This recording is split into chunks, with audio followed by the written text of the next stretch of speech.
Mr. Speaker, yesterday the Prime Minister set his growth test. He said if a policy is good for growth, the answer is yes. If it's not, the answer is no.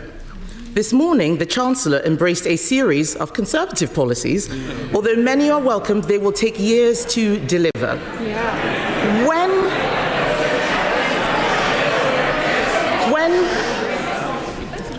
Mr. Speaker, when Conservatives left office, we had the fastest economic growth in the G7. What is the government doing for growth now? It's destroying it. Let's look at the employment bill.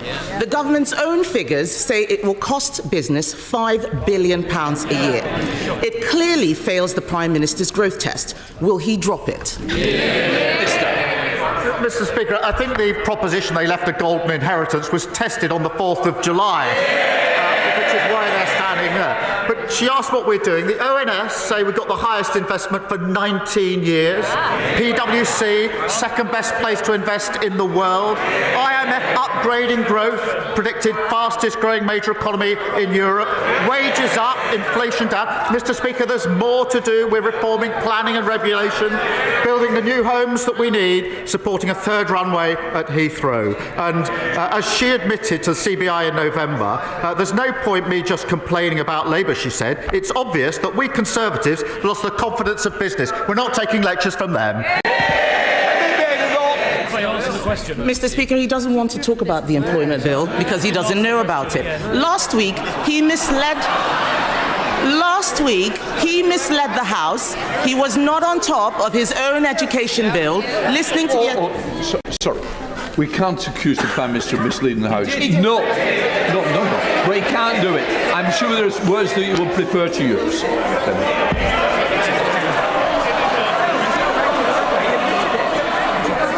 Mr. Speaker, last week he claimed to have laid down an amendment that he had not made. He doesn't know what is going on in here or out there. Last week, I spoke to a woman running a business in Exeter. She is terrified of taking on new staff. She is struggling to keep her head above water, dreading what this government will do next. She's not alone. The Federation of Small Businesses says 92% of small employers are concerned about the employment bill. Clauses 1 through 6 make it harder for business to hire new employees, often young people looking for their first job. This isn't an employment bill, it's an unemployment bill. Given these clauses, will he drop his bill and show that he is not anti-growth?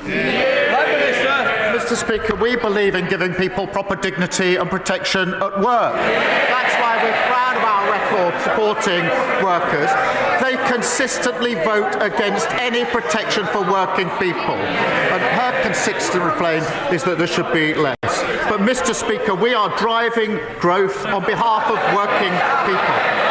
Good work rights are consistent with growth, and every good business knows that. And on top of the planning reform, the building of the houses, supporting aviation, the Chancellor this morning spoke of the Oxford-Cambridge growth corridor, redeveloping Old Trafford and manufacturing at East Midlands Airport. We want to grow the economy. The only policy she's got is to shrink pensions. Mr. Speaker, all his ideas are the ones that we thought of. He needs to make sure that we deliver for growth now as well as the future. To grow our economy, we must get more people off sickness and welfare and into work. Clauses 8 and 9 of the unemployment bill take us in the opposite direction by increasing entitlements. His government itself estimates that these changes will increase business costs from £600 million to £1 billion a year in sick pay. That will mean higher prices, fewer jobs, less growth. Will he drop these measures from the bill? No, Mr. Speaker, I think they're good for workers and good for growth.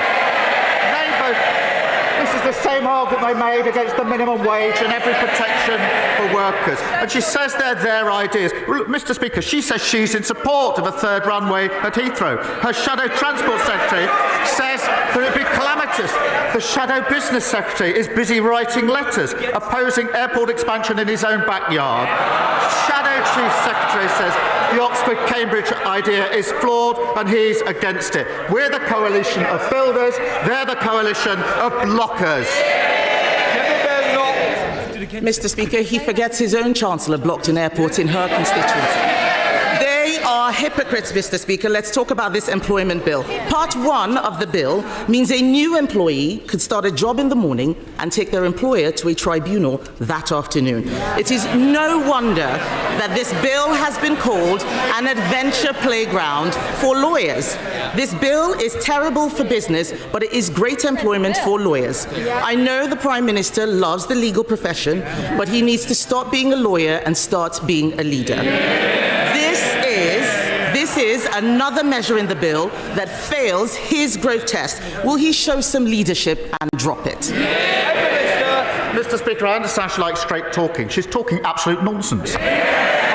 She knows, and anybody who understands anything about the bill or any employment law will know you can't start in the morning and go to the tribunal in the afternoon. Now, Mr. Speaker, we know she's not a lawyer. She's clearly not a leader. If she keeps on like this, she is going to be the next lettuce.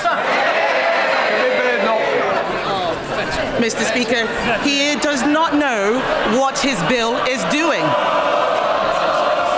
He should listen to business who are terrified of this bill. The only workers he cares about are lawyers, but it is not just lawyers benefiting from this bill.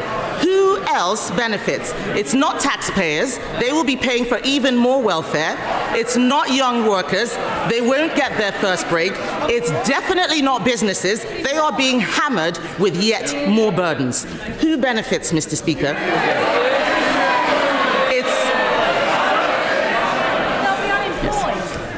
Who benefits? It's the trade unions. It's the trade unions. Part 4 of the unemployment bill, Part 4, they haven't read it, Part 4 of the unemployment bill is the biggest expansion of trade union powers for a generation. Exactly. Thank you.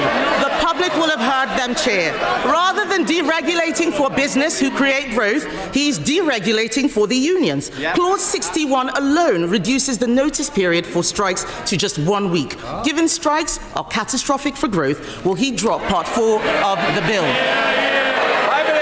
Mr. Speaker, it's good for working people and it's good for the economy. And she should keep up. The CBI have welcomed our positive steps this morning. Their quotes. The Chancellor's just given a brilliant speech on the economy, fixing the mess they left and growing our economy. CBI said they celebrate their positive leadership, a clear vision to kickstart our economy. That's the difference. We're growing the economy. They left it in a complete mess. Mr. Speaker, the arrogance of the Prime Minister is that he thinks that it's his government that creates growth. He's wrong. It is business that creates growth. Our economy is built by entrepreneurs, risk takers, and the hard graft of working people. They know that you can't tax your way to growth. You can't borrow your way to growth. You can't legislate your way to growth. Other countries are serious about freeing business from red tape. President Trump is doing it in America. Argentina is taking a chainsaw to regulations. Even the EU is not going as far as this left-wing government. This bill will put us at the bottom of the pack. Add it to the jobs tax, the family business tax. It's no wonder wealth creators are fleeing Britain in droves. The Chancellor is desperately trying to save her reputation. She knows Labour have damaged growth. This bill manifestly fails the Prime Minister's own growth test. If he won't drop the unemployment bill, what is the point of his growth test? She's got a nerve. They broke the economy, completely destroyed it. They broke the health service, completely destroyed it. They've ruined us on prisons and everything else you can mention.